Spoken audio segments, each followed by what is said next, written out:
Welcome to MS filters. இப்போ நம்ம பார்வை உங்களுக்கு 800 ஸ்கொயர் ஃபீட் லேண்ட் ஏரியாவில் 1300 ஸ்கொயர் ஃபீட் கன்ஸ்ட்ரக்ட் பண்ணிருக்க ஒரு அழகான 2 BHK டூப்ளெக்ஸ் வீடு தான் பார்க்குறோம். ஃப்ரண்ட்ல ஒரு சூப்பரான எலிவேஷன் ஸ்பாட் எல்லாம் கொடுத்துருக்கோம். ஒரு லென்த்தியான கார் பார்க்கிங் கொடுத்துருக்கோம்.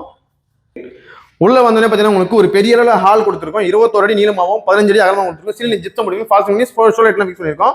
டிவி பார்த்தீங்கன்னா உங்களுக்கு PVC கபோர்ட் ஒர்க் பண்ணியிருக்கோம். கிச்சன் பொறுத்த வரைக்கும் ஓப்பன் கிச்சன் கொடுத்துருக்கோம். இதில் பார்த்தீங்கன்னா உங்களுக்கு மாடல் கிச்சன் கபோர்ட் ஒர்க் எல்லாமே பார்த்தீங்கன்னா உங்களுக்கு PVC கவர் பண்ணி கொடுத்துருக்கோம்.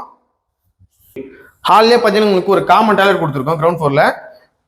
டியூப்ளெக்ஸ் உங்களுக்கு உள்ளே ஸ்டெப்ஸ் கொடுத்துருக்கோம். ஹேண்டிங் பண்ணி உங்களுக்கு ஸ்டைலிஷ் ஸ்டெப்ஸ்லாம் டைல்ஸ் ஃபிக்ஸ் பண்ணிருக்கோம். வால்ல பார்த்தீங்கன்னா லைட் ஃபிக்ஸ் பண்ணிருக்கோம். ஃபர்ஸ்ட் ஃப்ளோர் பார்த்தீங்கன்னா உங்களுக்கு மாஸ்டர் பெட்ரூம் வரும். இதோட சைஸ் பார்த்தீங்கன்னா உங்களுக்கு 12 அடி அகலமாகவும் 16 அடி நீளமாகவும் கொடுத்துருக்கோம். லேப்டாப் PVC கபோர்ட் ஒர்க் பண்ணிருக்கோம். இது பார்த்தீங்கன்னா உங்களுக்கு செகண்ட் பெட்ரூம். இதோட சைஸ் பார்த்தீங்கன்னா உங்களுக்கு 9க்கு 12 சைஸ் கொடுத்துருக்கோம். லேப்டாப் PVC கபோர்ட் ஒர்க் பண்ணிருக்கோம். ரெண்டு பெட்ரூம் பார்த்தீங்கன்னா உங்களுக்கு காமனா ஒரு டாய்லெட் கொடுத்துருக்கோம். இந்த வீடு பொறுத்த வரைக்கும் உங்களுக்கு கஸ்டமர் கான்டாக்ட் சொல்லி புக் பண்ணி கன்ஸ்ட்ரக்ட் பண்ணி கொடுத்துட்டு இதே மாதிரி பார்த்தீங்கன்னா உங்களுக்கு நிறைய வீடு கன்ஸ்ட்ரக்ட் பண்ணிட்டு இருக்கோம். மோர் டிஸ்பிளே நம்பர் கொடுத்துருக்கேன். மறக்காம கால் பண்ணுங்க. மறக்காம ஃபர்ஸ்ட் வேணா சப்ஸ்கிரைப்